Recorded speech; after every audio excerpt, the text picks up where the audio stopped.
why is learning so critical and essential to survival and thriving? By these concepts of ossification and of like figuring out the system.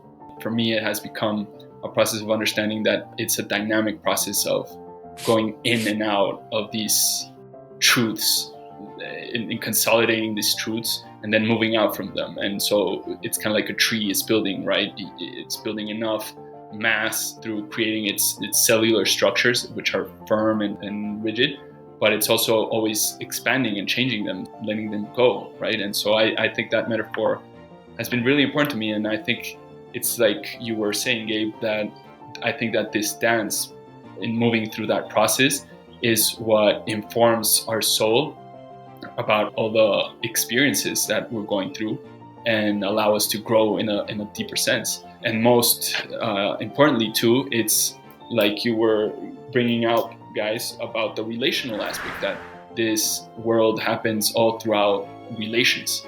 Learning is precisely about staying in that humble beginner's mindset, which allows you to keep opening new spaces, right? And that's where growth comes from.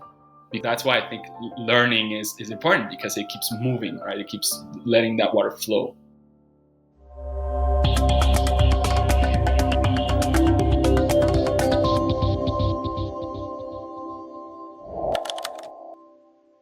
Arturo Izquierdo is our guest today. He's an education innovator and co-founder of the social learning organism / school, which we'll get into the details of that, called Semillero, which is in Valle de Bravo outside Mexico City. How is learning different at Semillero? We'd love to just hear a little bit about Semillero and what it's all about. Semillero was this process in which we're interested in developing 3 key pillars in the development of a person. We're looking to develop their capacity to hold relationships to the world, to themselves, and with other people. We are also emphasized in to create that capacity, to develop the capacity of self-knowledge. So get to know yourself as much as you're getting to know the world. And out of that comes then the capacity to co-create, use your skills, use your insights, and project your person out into the world so that it can relate to the rest of the world. Help us understand those pillars as they've kind of context and the color that surrounds this project, just what it looks like so that listeners can kind of connect. Semillero is this project that started out of this coming together of me and these 2 other educators, that we were realizing that there's something that was not responding to a profound need in the learners that we were working with. You expect to see a lot of engagement and excitement about learning, but suddenly I would find myself as a teacher being very responsible of kind of entertaining, of being kind of like a ringmaster, that I have to pull up a magnificent show to catch their attention.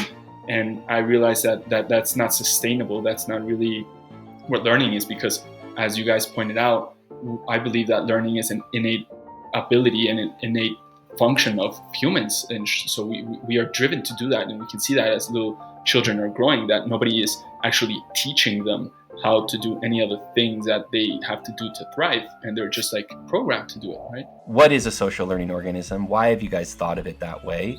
And how does that maybe impact the conversation that you and Rahul are building here around approaches to learning and genuinely getting something? The social learning organism is this concept that came out to us when trying to envision, kind of like Rahul was mentioning, what is the type of environment that can help us stay in that dynamic state, in that dynamic sense. When we came up with that question first, like what is that environment, what is that place? The first thing we realized is summer camps are the place where we've seen children grow.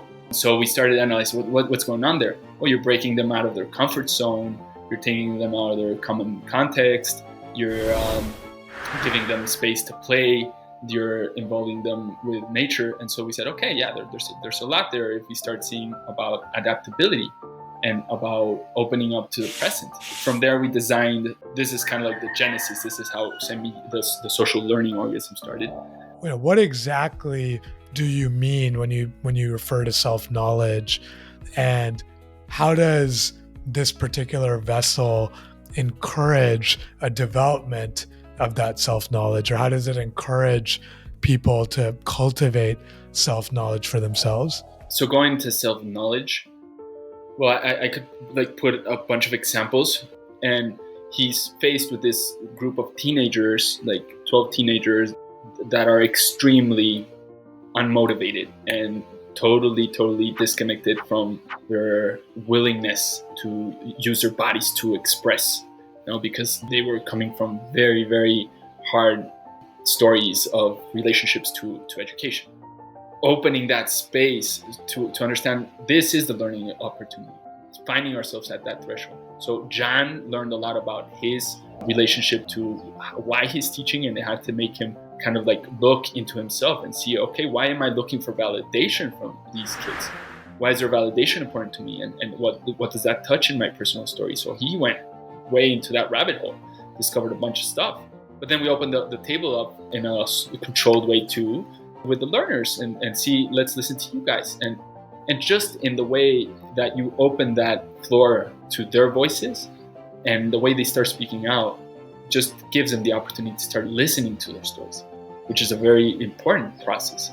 It's very different, the stories that you're telling yourself inside, and when you start putting them out, you start seeing things so differently, and you start understanding many different dimensions of what you thought was your story. What are the concepts we're talking about that matter in their life, in our lives, that we need to apply to actually change what we're experiencing as life? The point of the social learning organism is open ourselves to a commitment that we will all be willing to look into ourselves that way. Both of these characters to be within us, and that's what our camp is all about. Beleriand, it's called, inspired on Tolkien's Silmarillion. In Beleriand, you are invited to recreate a character. You're giving a kind of like a blank slate. Like, look, here's this fantasy land.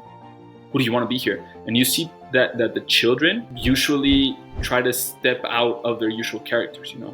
They're looking for opportunities like that. They take that courageous step. My final remark on that would be like, I can't give any advice. I think that's a very personal path for everyone, and I would just encourage everyone that the sooner you start exploring your way through that path, the sooner you will access also monumental capacities of growth.